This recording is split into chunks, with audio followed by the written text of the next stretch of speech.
Hello दोस्तों, आप सभी का स्वागत है आपके अपने यूट्यूब चैनल पर। फ्रेंड्स, आज की वीडियो में बात करने वाले हैं रेलवे ग्रुप डी के एग्ज़ाम जो कि आपके चल रहे हैं। मैं बात करने वाला हूं एग्ज़ाम एनालिसिस के बारे में, जो कि मैंने खुद ही एग्ज़ाम दिया था 17 सितंबर को फेज़ 3 में, और फर्स्ट शिफ्ट को मेरा एग्ज़ाम था। इसके बारे में आपको बताने वाला हूँ कि मेरा एग्ज़ाम कैसा रहा और कौन कौन से टॉपिक से कौन कौन से प्रश्न आए हैं और इसके हिसाब से कितनी कट ऑफ जा सकती, इन सभी पर मैं बात करने वाला हूँ। ठीक है, तो एक एक पॉइंट पे बात करूँगा कि कैसा एग्ज़ाम आ रहा है। और 17 सितंबर की फर्स्ट शिफ्ट में मैंने एग्ज़ाम दिया, फेज़ 3 था, किस प्रकार के क्वेश्चन बन रहे हैं और आप लोगों को कौन कौन से टॉपिक पे ज़्यादा फोकस करना चाहिए, किस बुक को पढ़ना चाहिए उससे क्वेश्चन आपके बन जाए, ये सभी मैं बातें आपको यहाँ पे डिस्कस करने वाला हूँ। तो वीडियो को अंत तक देखिएगा, आपको काफ़ी हेल्प मिल सकती है मेरे इस वीडियो से। चलिए मैं आपको यहाँ पे बताता हूँ कि कौन कौन से क्वेश्चन कहाँ से आ रहे हैं और किस टाइप के आ रहे हैं। फ्रेंड्स, अब हम डिस्कस करते हैं कि रेलवे ग्रुप डी में जो कि मेरे एग्जाम में कहाँ कहाँ से क्वेश्चन आए हैं और आगे भी आप लोगों के एग्जाम में कहाँ से क्वेश्चन आ सकते हैं, तो उन पे हम बात करने वाले हैं।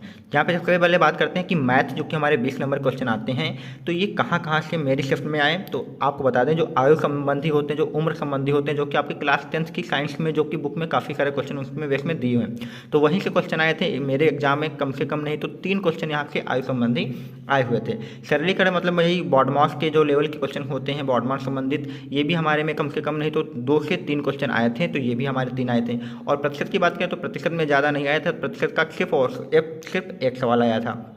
लाभ हानि की बात करें तो लाभ हानि से भी हमारे में एक ही 2 क्वेश्चन आए थे। और बात करें त्रिभुज की प्रमेय की, तो त्रिभुज की प्रमेय से जो कि क्लास 10th की मैथ में जो आपकी प्रमेय दी है उनसे रिलेटेड आपके 2 क्वेश्चन आए हुए थे, तो मैं आपका यहाँ पे रखना है त्रिभुज के भी आपके 2 क्वेश्चन आए हैं। और बात करें डीआई से, तो डीआई के आपके ग्राफ दिए हुए थे, थोड़ा डिफिकल्ट क्वेश्चन थे, तो ये भी तकरीबन 3 क्वेश्चन मेरे एग्जाम में यहाँ पे आए हुए हैं। तो आप देख सकते हैं यहाँ पे कौन कौन से टॉपिक आ रहे हैं, इसी के अकॉर्डिंग आप लोगों के जो बचे हुए शिफ्ट हैं इनकी तैयारी कर सकते हैं। और बात करें बहुलक और माध्यिका से, तो बहुलक और माध्यिका से भी हमारा यहाँ पे एक प्रश्न यहाँ पे आया हुआ था।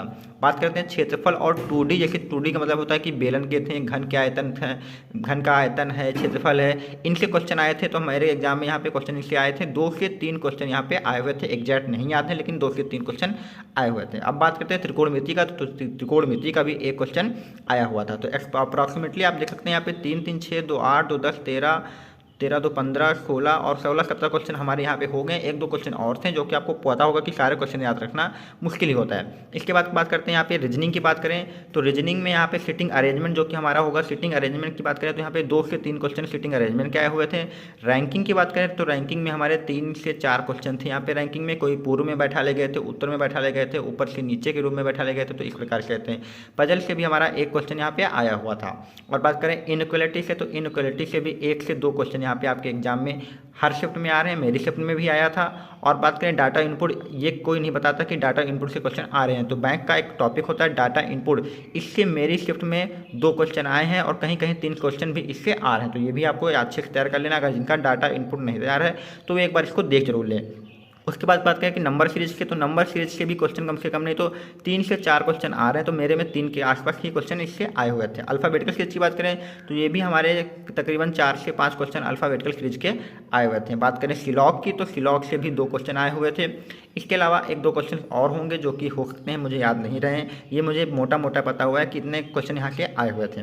इसके बाद करते हैं साइंस की, तो साइंस में आपको बता दें जो आपका क्लास 10th की साइंस है, कुछ आपको अलग से नहीं पढ़ना है। साइंस के लिए आपको सिर्फ और सिर्फ क्लास 10th की साइंस पढ़ लेना है, बस आपके सारे क्वेश्चन वहीं से आ रहे हैं, ये बात मान के चलिए, मेरे पे भरोसा कीजिए, क्योंकि सारे के सारे क्वेश्चन इसी से आ रहे हैं। और कहाँ से आ रहे हैं? सबसे ज़्यादा प्रकाश के परावर्तन और अपवर्तन का जो चैप्टर है उसमें लेंस और दर्पण से सबसे ज़्यादा क्वेश्चन आ रहे हैं, उसकी थ्योरी से भी क्वेश्चन आ रहे हैं और साथ में उसके न्यूमेरिकल से भी क्वेश्चन काफ़ी सारे आ रहे हैं। अगली बात करें विद्युत धारा की, तो विद्युत धारा से भी कम से कम नहीं तो 3 से 4 प्रश्न बन ही रहे हैं, तो विद्युत धारा से 3 से 4 प्रश्न, लेंस और दर्पण से 3 से 4 प्रश्न आपके बन रहे हैं, यानी 6-7 प्रश्न तो आप मान के चलिए इन्हीं 2 टॉपिक से आपके हो जाएंगे। और चुंबकीय प्रभाव से भी आप, यानी जो कि हमारा अगला चैप्टर चुंबक है, इसी के बाद उससे भी 2 से 3 प्रश्न बन रहे हैं। तो मान के चलिए जो फिजिक्स आपकी है, फिजिक्स के जो आपके 8 से 10 क्वेश्चन यहाँ पे हैं, ये आपके इन्हीं टॉपिक से बन जा रहे हैं। बाकी 1-2 क्वेश्चन हैं जो कि ऊपर नीचे ऐसे आ रहे हैं, बाकी मान के चलिए 8 से 10 क्वेश्चन आपके इन 3 टॉपिक से कंप्लीट हो जाएंगे, तो आपको इन पर ही फोकस कर लेना है। इसके बाद बात करें जो आपका जब भी क्लास 10th की साइंस का पहला चैप्टर है रासायनिक अपक्रिया और समीकरण में, उसके समीकरण से मेरे में यहाँ पे 3 रिएक्शन से क्वेश्चन पूछे गए। किसे पूछे गए? 3 रिएक्शन से क्वेश्चन पूछे गए हैं। और उसके बाद अम्ल क्षार लवण से पूछा गया था कि कौन सी रिएक्शन में अम्ल कौन सा है या क्षार कौन सा है, और अपक्रिया में अम्ल और क्षार की क्रिया से बनता क्या है। तो अम्ल और क्षार की क्रिया से लवण और जल बनता है, तो ये क्वेश्चन भी आया हुआ था। और अगला लेसन धातु अधातु है, तो उसमें धातु धातु में पूछा गया था सक्रियता श्रेणी से पूछा गया था। किससे पूछा गया था? सक्रियता श्रेणी, यानी 4 तत्व दिए गए थे, उनमें पूछा गया था कि कौन सा कम सक्रिय है, कौन सा ज़्यादा सक्रिय, इस प्रकार के क्वेश्चन आए।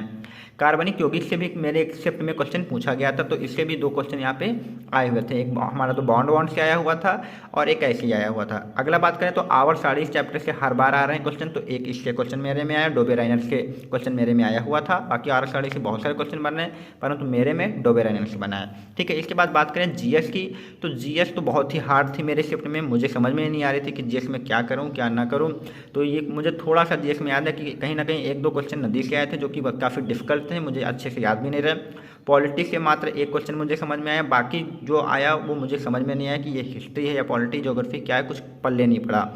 बात करें करंट अफेयर में भी 6 से 7 क्वेश्चन मेरे में आए थे, लेकिन मुझे कुछ समझ में नहीं आया। तो मुझे सिर्फ 2 क्वेश्चन याद हैं कि स्पोर्ट के 2 क्वेश्चन आपके करंट अफेयर में आए थे 17 सितंबर की शिफ्ट में। ठीक है, तो ये कुछ क्वेश्चन थे। अब आपको बताता हूँ कि मेरा जो अटेम्प्ट था कितना रहा था। जो आपकी मैथ रीजनिंग जो आ रही है 55 नंबर की, तो मैंने मैथ और रीजनिंग मिला के पूरे जो क्वेश्चन आते हैं, मान के चलिए 55 ही होंगे, उससे कम तो होंगे नहीं, ये पूरे किए हैं। साइंस में मैंने यहाँ से मान के चलिए 17 से 18 किए हैं, और 17 से 18 नहीं, मैंने 20 से 21 साइंस में किए हुए हैं, तो मान लीजिए 21 किए हैं, तो ये आपके बन जाएंगे 76। और बाकी 7 से 8 मैंने यहाँ पे जीएस में किए हैं, जो कि थोड़े से गेस भी लगा दिए हैं। तो ओवरऑल मान के चलिए मैंने जो किए हुए हैं वो 85 अटैम्प्ट किया हुआ है 17 सितंबर की फर्स्ट शिफ्ट ने।